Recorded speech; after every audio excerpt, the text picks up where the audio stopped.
adversários, Satanás e seus demônios, né? Vai arrumar aquele problema no céu, vai ser expulso e por aí vai. Você muito bem sabe que aqui agora existe um plano, esse plano que ele, a princípio, era para ele se estabelecer sobre o Éden. Quando você observa Adão e Eva no Éden, o lugar ali era um lugar tranquilo, um lugar de paz, um lugar onde tinha uma visitação. Você sabe muito bem que Deus tinha um ponto de encontro, onde ele descia, encontrava com Adão e encontrava com Eva. E você sabe muito bem que, quando se trata do próprio Deus, a organização é prioridade. Pensando no conceito de organização, ele vai dar limites, porque todo lugar organizado existe limites estabelecidos sobre ele. Ele olha para o Éden e dá uma ordem: olha, vocês podem comer dessas árvores aqui, porém dessa aqui vocês não podem tomar posse mesmo. Só que na mesma proporção que tem um Deus dando um limite, existe um adversário que trabalha debaixo da desobediência. Eu imagino ele dizendo: olha, se for estabelecido um plano para que eles não comam daquele fruto, não venham pensar que é uma maçã, porque não é, para que eles venham tomar desse fruto, olha, vamos fazer o seguinte: eu vou esperar um dia talvez de fragilidade, um dia talvez de tranquilidade, e eu vou chegar e eu vou soprar os ouvidos dessa mulher. Essa mulher vai conseguir fazer com que o homem vá para esse plano. Pare para perceber que agora simplesmente Satanás vai chegar ali, espécie de uma serpente. Eu fico imaginando o pastor Valtinho, Satanás dizendo: olha, sabe por que Deus não deixa você comer desse fruto? Porque se você comer, você vai entender de muita coisa. Você vai ser grande. Você vai ter acesso a novas coisas. Porque a pior coisa que tem é quando você convence alguém acerca de palavras que estão sendo liberadas a respeito delas. E nem tudo aquilo que o nosso adversário diz é uma verdade. A intenção do nosso adversário é liberar uma palavra para que nos tire do lugar certo, para nos conduzir para o lugar errado. Pare para perceber que essa palavra foi lançada no coração. E conforme essa palavra está no coração, todas as vezes que o ser humano ouve a serpente, você para perceber que aqui essa semente acaba sendo lançada. Uma serpente que fala, alguém que empresta o ouvido, e uma semente que é criada dentro do coração. Uma semente criada no coração, automaticamente ela vai passar para a mente. Ao passar pela mente, o desejo vai ser contínuo. Qual é o desejo? Eu quero saber o que vai me acontecer se eu comer daquele fruto. Será que o que Deus está dizendo de fato é uma verdade? Ou será que a serpente está dizendo é uma verdade? Aqui entra a desobediência, quando aquilo que a serpente fala é mais importante do que aquilo que Deus falou. Pare para perceber que aqui a palavra é liberada. Eles comem o fruto. Como Deus é onisciente, Deus é onipresente, você muito bem sabe que Deus ele é o início, ele é o fim de todas as coisas. Mesmo Deus sabendo que Adão e Eva erraram, ele vai para o ponto de encontro. E quando você chega lá, você para perceber onde que está Adão, onde que está Eva. Porque a tendência de alguém que resolveu dar voz da desobediência é fugir do lugar do encontro. A tendência para quem resolveu dar voz, para quem não era para ouvir, é sair do lugar certo. Perceba que Deus vai no lugar, mas eles não estão mais no lugar. Deus agora olha para esse evento todo e você observa o que diz a Bíblia em Gênesis 3,15. O que diz a Bíblia, pastor? Porém, inimizade entre você e a mulher, entre a descendência, a sua descendência, a descendente dela. E este lhe ferirá a cabeça e você lhe ferirá o calcanhar. Quando Deus estabelece essa palavra por uma série de uma inimizade, aqui já é Deus mostrando para nós de mundo, sabe o quê? Enquanto o pecado entrava no Éden, Deus já tinha um plano de salvação preparado. Eu não sei quem sabe o que eu prego aqui essa noite, mas eu vim dizer para alguém, todas as vezes que o nosso adversário tiver uma proposta de entrada com o pecado, Deus já tem uma saída de redenção preparada para a nossa vida. Diz a Bíblia que agora, esse plano de salvação precisa ser estendido. E que plano de salvação é esse, pastor? É mais segundo do nosso Jesus. Olhem para a Bíblia em Lucas, capítulo de número 2, o versículo de número 10 e o versículo de número 11.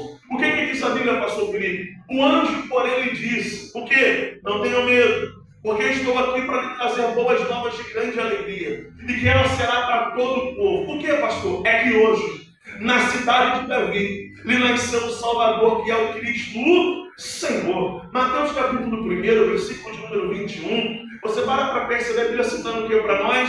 E ela dará à luz a um filho, e você porá o nome dele de Jesus. Por quê? Porque ele salvará o seu povo dos pecados dele. Isso aqui, a partir de agora, é quando Jesus vem para essa terra. Quando agora você muito bem sabe que Jesus vai nascer num lugar tão simples, num lugar tão caótico, um lugar que não era talvez condicional segundo o propósito que estava sobre ele. O lugar que ele nasce nunca iria dizer que esse era o propósito que estava sendo direcionado para a vida dele. Você para perceber que esse Jesus aqui agora, após nascer, obviamente, além da ciência, ele precisa crescer. E Jesus agora, pelo fato de crescer, um dia Maria e José estão caminhando. E Jesus está crescendo. E conforme eles começam a caminhar, irmãos, diz a Bíblia, que eles chegam no destino. E ao chegar no destino tem um problema, pastor Hélio. Sabe qual é o problema? É que eles chegam no destino, mas Jesus não chega com eles. E o maior perigo que o ser humano pode ter é dizer que conhece o plano de salvação, mas tenta chegar no destino sem a presença dele. O maior problema de alguém que diz: eu quero encontrar a salvação, mas eu digo para você, como encontrar a salvação sem andar com o Salvador? Aproveite que ainda dá tempo de chegar no destino e chegar com Jesus, porque chegará um dia que alguém chegará no destino e vai dizer: eu até preguei, eu até cantei, eu até servi, eu até levantei as mãos. Ele vai dizer: não é mesmo? Mas eu não te conheço. Eu vou pregar para alguém nessa noite e declarar, meu irmão, que a maior missão não é quando eu faço sobre alguém. A maior missão é quando eu entendo o que é evangelho. Porque tem gente falando para alguém sem saber de fato qual é a prova do evangelho. E essa noite eu estou pregando para alguém dizendo: antes de você fazer missão para a vida de alguém, você precisa entender para quem você está fazendo esta missão. Pastor, eu sei que Jesus veio para fazer milagre. Eu sei, mas não é prioridade. Eu sei que Jesus veio para curar. Eu sei, mas não é prioridade. Eu sei que Jesus se vestiu da sua glória e veio para essa terra. Eu sei, mas a prioridade, sabe qual é? É para que nós podemos hoje dizer o quê? O sangue de Jesus. Ele nos purifica de todo pecado. Pastor, ele salva. A prioridade é essa. Ele cura, é consequência. Ele faz milagre, é consequência. Não fique chateado comigo, mas eu vim dizer para alguém aqui essa noite: a minha entrada no culto não pode ser por aquilo que ele faz. Mas a minha entrada no culto é porque o principal ele já é. Você se sentir ainda, mas eu vim pregar essa noite. Você nem sentado aí era para estar, nem para levantar não era para levantar, nem para pregar era para eu pregar. Mas graças a Deus por isso, porque ele veio, se despiu da sua glória, morreu na cruz e disse: agora vocês podem dizer que o sangue de Jesus purifica vocês de todo pecado. Eles chegam no destino. E quando chegam no destino, eles dizem: ué, cadê Jesus? Porque, pastor, é gente que já se acostumou a andar. E o automático é um problema. Pastor, eu sempre prego essa mensagem que dá certo. Toma cuidado, você está pregando por si mesmo, não está pregando mais com Jesus. Pastor, eu sempre canto esse hino e dá sempre certo, é mesmo? Você está cantando por si mesmo, não está cantando mais por Jesus. Diz a Bíblia que agora eles têm uma oportunidade. Qual? Eles precisam retornar. E esse retorno aqui não é um retorno vergonhoso. Esse retorno aqui é um retorno de honra, porque não há êxito algum para ninguém chegar no destino sem aquele que nos chamou para uma grande obra. Eles precisam voltar. Não fique chateado com esse jovem pregador, mas eu vim dizer para alguém: agradeça a Deus por isso, porque ainda dá tempo de voltar para um lugar onde você nunca deveria sair. Ainda dá tempo de se aproximar de alguém que você nunca deveria ter se afastado. Eles retornam para o lugar. E quando eles retornam aonde Jesus está, pastor Felipe, ele está no templo com os doutores da lei. E o mais legal de tudo, sabe o que é, pastor Alex? É que é ele que está falando, não são os doutores. Ele é tão simples, aquele com 12 para 13 anos de idade. Ele ali naquele templo falando com os homens. E os homens se surpreendendo. Só que para todo lugar onde há espaço, para quê, pastor? Para sabedoria, também haverá espaço para perseguição. Por quê, pastor? Porque aqui tem um grupo político Esse grupo político aqui agora começa a observar as movimentações de Jesus. Quando você olha para Marcos capítulo de número 2, você vai para perceber, irmãos, o quê? Que onde Jesus chega, alguma coisa acontece. A informação que percorre, sabe qual é? Jesus está em Cafarnaum. Alguém diz, se ele está em Cafarnaum, é porque tem alguma coisa para acontecer. Se ele está em Cafarnaum é dado para o ministério dele, é porque alguma coisa está reservada para Cafarnaum. Irmãos, pare para perceber, você sabe isso aqui até melhor do que eu. Jesus nunca viria para um lugar se não houvesse um propósito nesse lugar, um propósito na sua vida. É por isso que Jesus vestiu da sua glória, aceitou o chamado do Pai, veio para essa terra porque existia um propósito sobre a nossa vida. O propósito não é para a terra, o propósito não era para a cadeira, o propósito não é para a bateria, o propósito é para a nossa vida. Diz a Bíblia que aqui agora Jesus vem para essa terra e conforme ele começa a crescer automaticamente, curas vão se manifestar, milagres vão aparecer. Só que tem um grupo político observando e dizendo: olha, nós precisamos fazer alguma coisa para poder acabar com ele. Por quê? Porque onde ele chega, tem uma multidão crescendo. Nós já temos um rei, nós já temos alguém para nos representar. E quem é esse rei, pastor? É César. César é o nosso rei. Nós estamos debaixo dessa direção. Nós queremos com que os romanos dominem sobre a nossa vida. Você para perceber, irmãos, não sou eu que digo, que Jesus agora, onde chega uma multidão, vai o acompanhar. É por isso que por diversas vezes você para olhar em Marcos 10:46, quando o servo de Jericó está ali gritando, tem uma multidão, porque alguém sabe que onde Jesus passa, alguma coisa acontece. Quando você olha para Marcos 2, ele entra dentro de uma casa, o que acontece, irmão? Um milagre acontece. Quando você olha para João, capítulo 5, capítulo 6, quando não para a memória,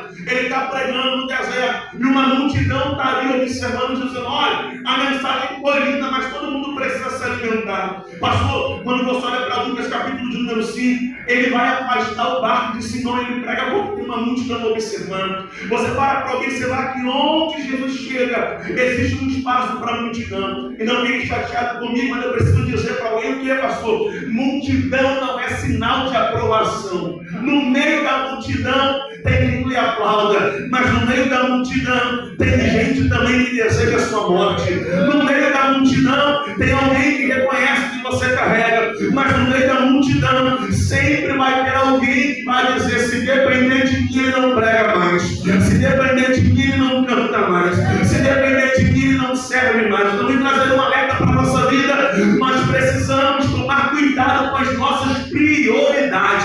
Quem quer fazer missão não pode se importar com multidão. Quem quer fazer missão tem que se importar com propósito. Seja com 2, seja com 3, seja com 4, seja com 5, seja com 10, seja com 1000, seja com 100.000. A entrega tem que ser a mesma. Porque, pastor, não é sobre quem me ouve, não é sobre quem está me observando, mas é sobre aquele que me chamou. Eu não sei se isso te anima aqui essa noite, mas eu estou dizendo para alguém aqui essa noite que, irmão, Deus te chamou para fazer missão, mas não é missão aonde todo mundo vê, é fazer missão também quando ninguém te enxerga.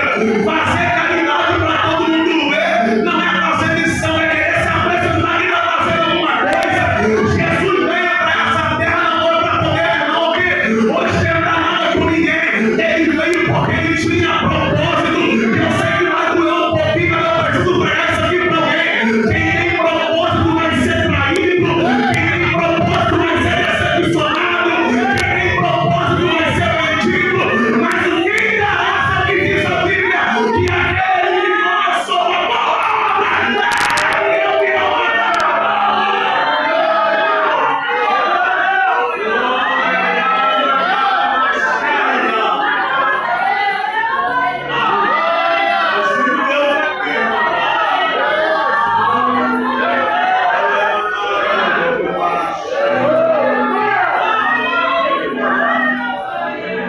Jesus não pediu multidão.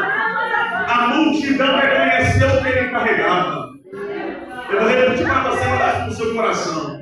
Jesus não pediu multidão. A multidão reconheceu que ele carregava.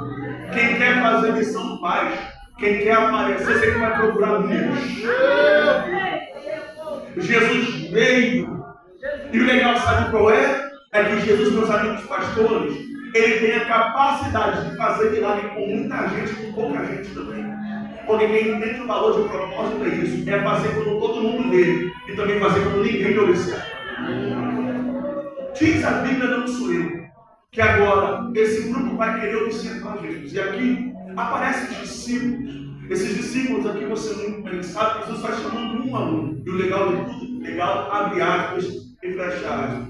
Que entre os discípulos, entre os escolhidos, entre alguém que teve acesso ao nosso mestre, tinha alguém naquele meio. E quem era esse alguém? Era Judas. Esse Judas aqui, ele vai observar os caminhos de Jesus. E vale para perceber que antes de chegar o dia da crucificação, antes de chegar o dia da venda, antes de chegar a hora dos propósitos, Judas se assentou à mesa com ele. Você para observar a Bíblia. O que diz a Bíblia? Que uma ceia vai acontecer. Nessa ceia, Jesus agora ele vai liberar uma palavra, pastor, de presente. E irmãos, e que palavra é essa? Um de vocês haverá de me trair. Haverá de me trair. Um de vocês que estão sentados à mesa comigo me trairão. O legal de tudo, sabe o que é? É que Jesus sabia de tudo. Ele sabia de todo o propósito. Mas mesmo assim, a traição não foi capaz de parar o propósito. Diz a Bíblia, não sou eu que digo, que agora, depois desse episódio, ele vai cantar o hino. Eu não sei que hino que ele vai cantar, irmãos. Eu não queria poder saber que hino foi esse. Por quê, pastor? Acredito eu que esse hino hino de, talvez, de aflição na mesma proporção, um hino de quê, pastor? De caminho, de rumo à glória. Porque ele muito bem sabia que ele não pararia na morte, pastor Val. Então eu imagino, talvez, na mesma proporção, Jesus, como homem, ele tem a sua dor sabendo, vou passar por tudo isso. Mas como Deus, todo o poder dele dizendo, eu sei que não vai valer a pena todas essas coisas. Talvez seja uma música de aflição, não sei. Só que agora ele vai levar os seus amigos mais próximos, Pedro, Tiago, João. Vamos para um lugar separado. E esse lugar é para quê, pastor? É um lugar de separação. É um lugar para oração. De repente ele começa a orar ali. Existe tanta aflição sobre ele, tanta angústia sobre ele, que ele vai suar gotas de sangue. Eu estou falando de alguém que sabe o centro do seu propósito. A sua oração não é uma oração dizendo, Deus, eu quero as nações. Não, a oração é, se possível, afasta de mim esse cálice. Mas, todavia, seja feita a tua vontade. A segunda lição, para quem quer caminhar debaixo de uma vida de missão e missão vitoriosa, é ter uma vida de obediência.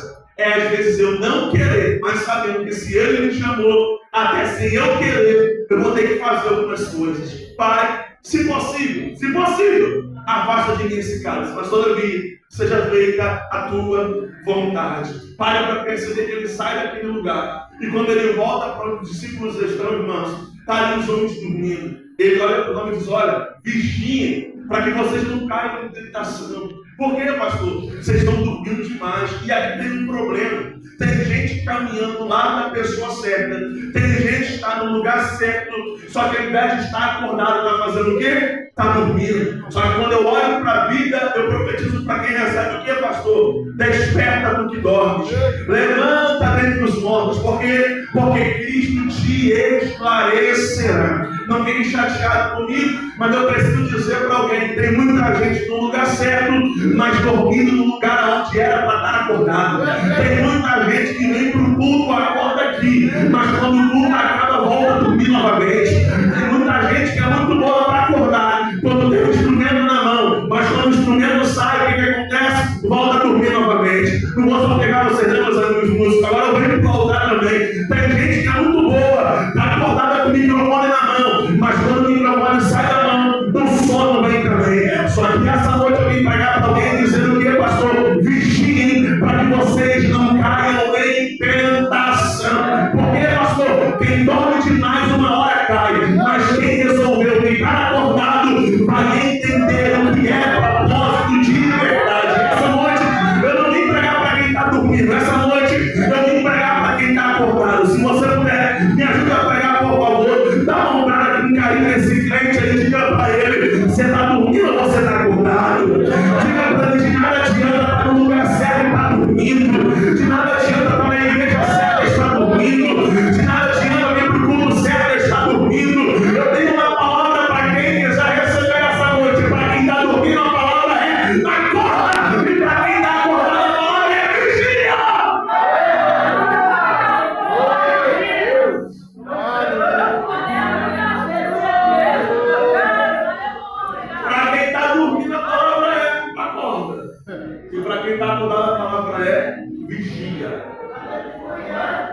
Eu falei que isso é errado.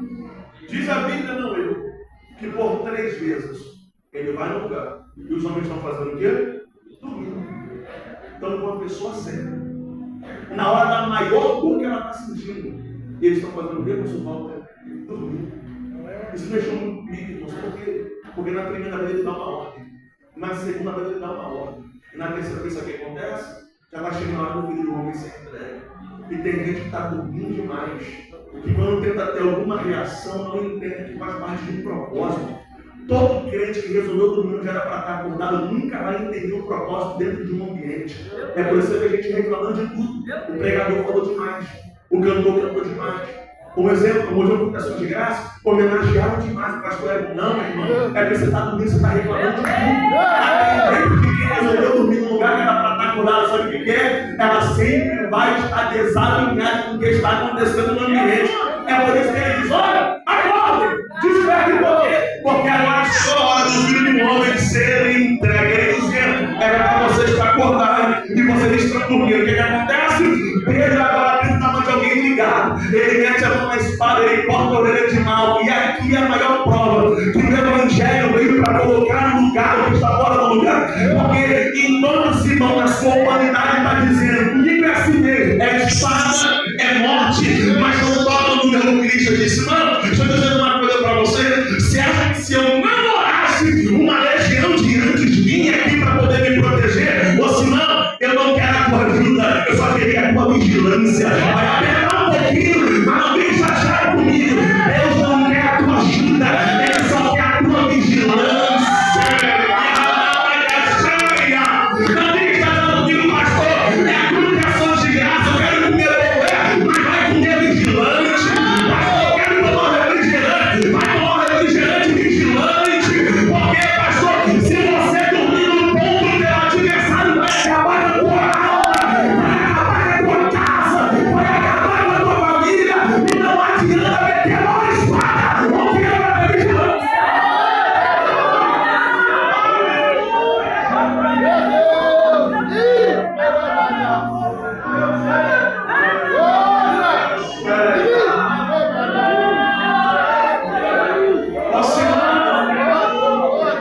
A tua humanidade grita pela espada, mas o meu propósito não grita por espada. O meu propósito eu quero e coloco no lugar o que está fora do lugar. Aqui é mais uma prova que o nosso Cristo veio para consertar o que Adão e Eva erraram. Ele vem e coloca no lugar que vai ser entregue. Quando ele vai ser entregue, Jesus vai passar pela mão de Anás, Caifás, Pôncio Pilatos, Herodes Antipas. Para a gente reunir um pouco de tempo aqui, diz a Bíblia que aqui agora uma outra observação de um ponto muito importante. E não fique chateado comigo, por favor. Ele passa na mão de Anás. Repita comigo: Anás. Depois vai para a mão de Caifás. Diga comigo: Caifás. Depois vai para a mão de Pôncio Pilatos. Só para você olhar essa hora. Depois vai para a mão de Herodes Antipas. Calma, eu vou parar aqui em Herodes Antipas. Por quê, pastor? Porque Pôncio Pilatos vai tentar fazer o quê? De todas as maneiras, ele vai levar para Jesus da cruz. De todas as maneiras. Eles olham: mas ele é galileu. Manda para a mão de Herodes Antipas, porque lá ele resolve. Só que Herodes Antipas, quando recebe Jesus, quer fazer o que para ele? Por exemplo, olhando para os dias de hoje, faz um show para a gente aqui. Como eu disse, do meu coração, uma palavra muito séria e um alerta para nós. Qual é o alerta? Tem muita gente dando um show pela presença. Herodes Antipas está olhando para ele e está dizendo: faz um show, cura. Tu não é o cara que faz? Eu, Jesus, eu disse que eu sou obrigado a fazer o que você quer que eu faça. E tem gente assim, está na presença certa, mas está preferindo o show do que Jesus é. E não fique chateado comigo, eu sei que para uns, Deus vai dar uma evidência maior, eu sei, mas nenhum ser humano nessa terra é mais importante do que a presença do nosso Cristo. Eu sei que uns vão ser famosos, eu não tenho problema com isso. Eu sei que uns vão ter uma agenda superlotada, eu não tenho problema com isso. Eu tenho um problema com quem troca de Jesus por um show. Eu tenho um problema com quem troca Jesus pelo quê, pastor? Não, Eu não vou no culto da minha igreja, eu tenho que estar pregando hoje, não, eu não conheço. Mas na igreja da esquina ali, fulano de tal que vai estar lá, meu irmão. Deixa eu dizer uma coisa para você, que essa noite, quem entende o propósito da cruz, não troca Jesus por alguém para show, não. Tem muita gente trocando culto por show. E essa noite eu vim pregar e declarar: a igreja não precisa de artista, a igreja não precisa de um braço que revela tudo, não. A igreja só precisa de Jesus. É por isso que eu estou dizendo para você, irmão, sei que você não repete tudo, que a repetição é pedagógica. Uns vai dar uma nomeatura muito maior, outros vão chegar mais longe, mas nenhum deles são mais importantes do que o nome de Jesus. Eu estou pregando para quem recebe aqui essa noite, declarando: quem quer fazer missão é um verdadeiro missionário. Vem para o mundo por causa de Jesus e não porque quem vai estar no mundo. A igreja só precisa de Jesus, irmão. Acabou. Se eu não pregar, outro prega. Se eu não tocar, outro toca. Agora a presença de Jesus é insubstituível, meu irmão.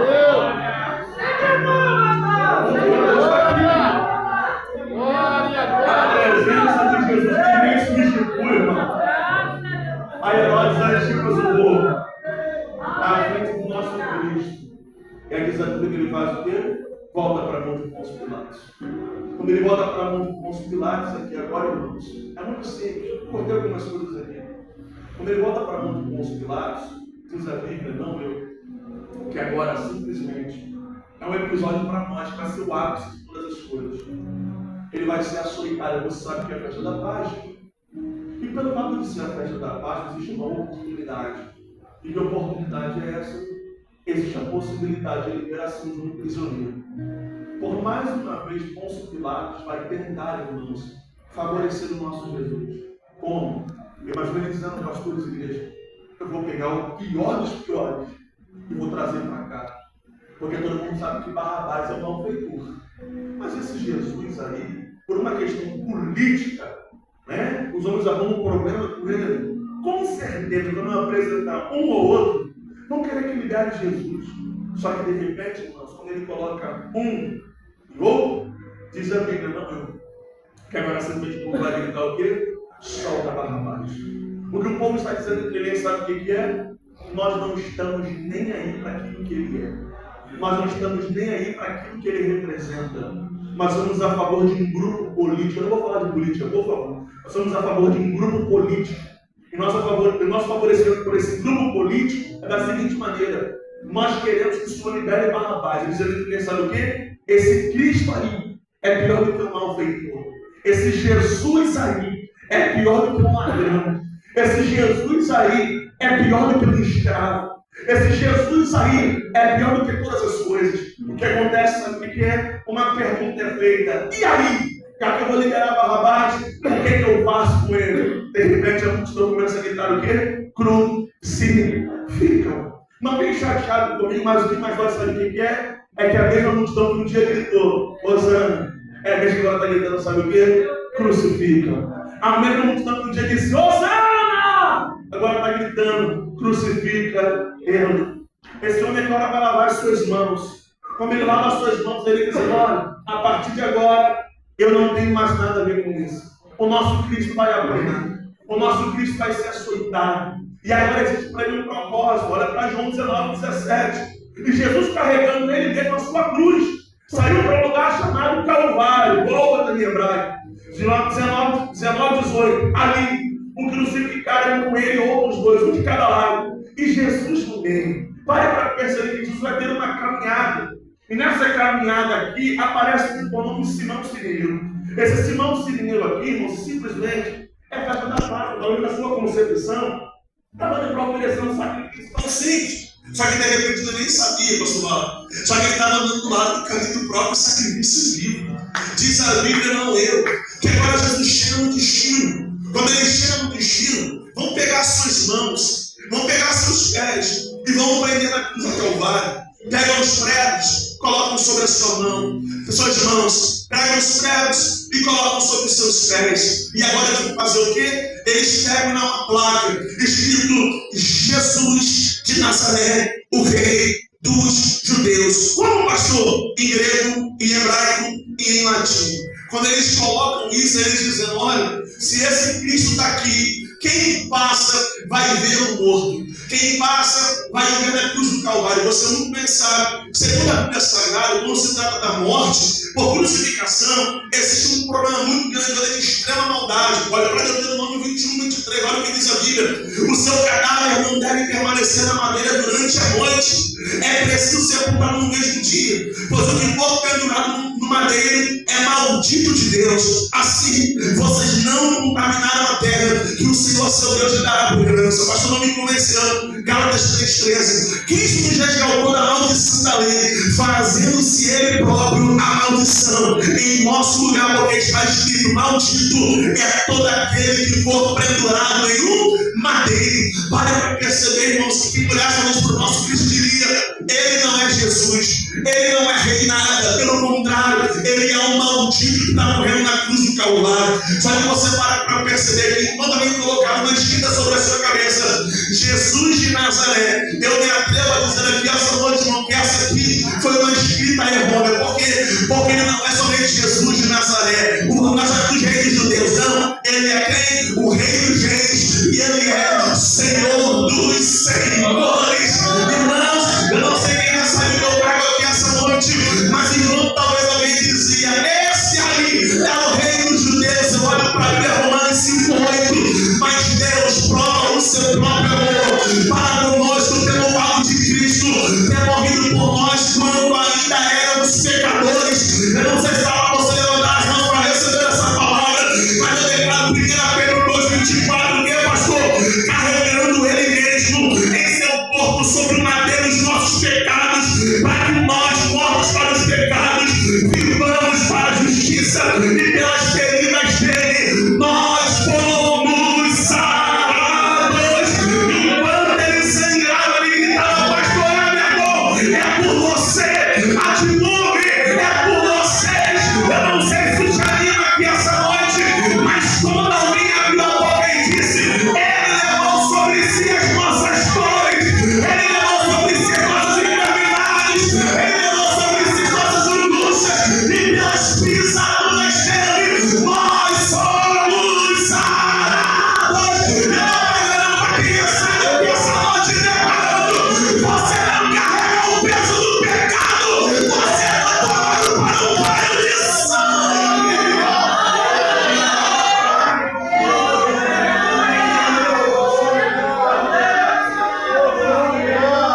Chega na cruz e termina em 5 minutos. Sabe, passa mais 5 minutos na sua atenção, só mais 5. Quando ia para a cruz do Calvário, o que acontecia na cruz? Asfixia. O que acontecia? Calembrança. O que acontecia na cruz? Dores terríveis. A morte vai vir por quê? Por sufocação, por esgotamento ou hemorragia. Pare para perceber, irmãos, o quê? Que não foi nenhuma dessas coisas que mataram o nosso Cristo, é porque não foi a morte que acabou com Jesus. Foi Ele mesmo que entregou o seu Deus. Aleluia! Se você quer minha vida pegar, por favor, e diga para essa pessoa que está ao seu lado: não foram os pregos que o prenderam na cruz. Não, diga com vontade: não foram os pregos que o prenderam na cruz. Foi o amor dele pela sua vida que o prendeu na cruz do Calvário. Oh, irmão, estou pregando para quem recebe aqui essa noite. Enquanto ele estava levantando uma cruz, tinha um altar de salvação sendo erguido. E ele agora vai olhar para o Pai, como nós dissemos um dia: o quê? Deus meu, por que me desamparaste? Era como se ele dissesse: eu vim para o endereço do propósito, eu fui obediente, e quando eu precisava de uma paga, não tive a paga, eu tive abandono. Só que diz a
vencido.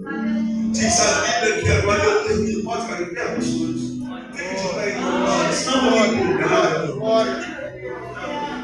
Estamos empolgados.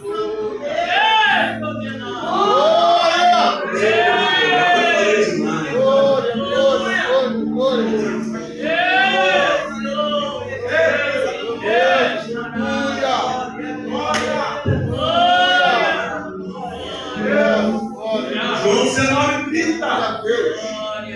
Como Jesus tomou o vinagre, ele disse o quê? Está consumado.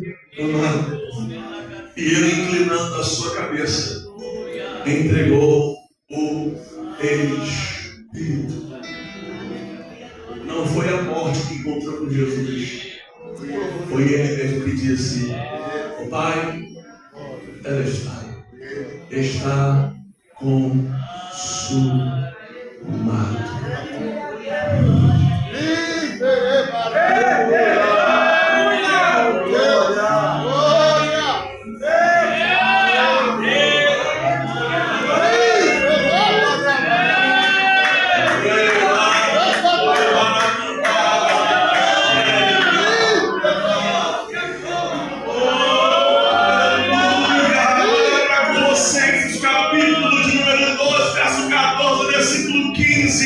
Cancelando o escrito da dívida que era contra nós e que constava de ordenança, o qual lhes era prejudicial, removeu inteiramente quando ele foi gravado na cruz e despojando os principados, potestades, publicamente os expôs ao desprezo, triunfando sobre eles na cruz. Quando ele gritou tetelestai, ele tinha três significados. Sabe quais são eles, pastor? O primeiro, a missão foi cumprida. O segundo, está consumado. E o terceiro, a dívida foi paga. Eu estou pegando para quem recebe essa noite, declarando que, pastor, o grito não está consumado. Não foi o grito da morte, não. Esse está consumado foi o grito da nossa vida. Aí passa o primeiro dia, aí eu olho para Apocalipse 1:18. Eu sou aquele que vive, estive morto, mas agora estou vivo para todo sempre. Eu tenho a chave da morte e também tenho a chave do inferno. Se você puder repetir após mim, para todo o primeiro dia. Ou para ficar melhor, diga, para toda sexta-feira. Existe um domingo que nos aguarda. Passa o terceiro dia.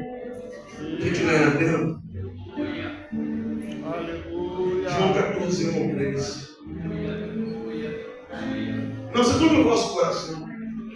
Queridos em Deus, também queridos, também na casa do meu Pai há muitas moradas. Se assim não for, eu vou teria dito: pois vou preparar-vos um lugar.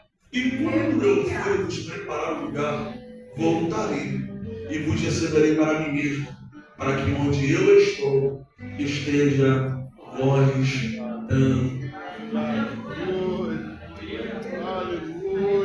Eu termino usando para lá daqui esta noite. Muito em breve. Muito em breve. Ninguém sabe o dia. Ninguém sabe a hora. Mas muito em breve, um grande evento vai acontecer. E que evento é esse? É o encontro da noiva com o noivo. Pastor, e como é que vai ser esse encontro? Vai ser igual na primeira vez? Não.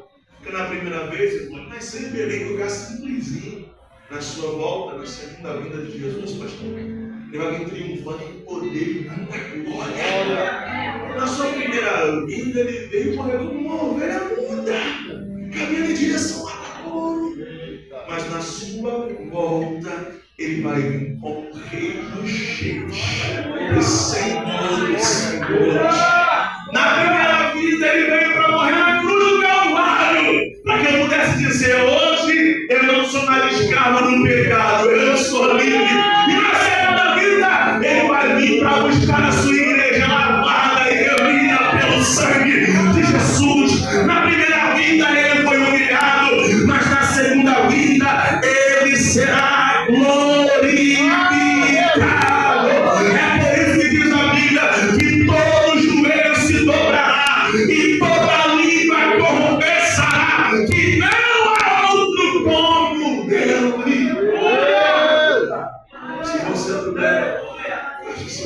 aí. Ó.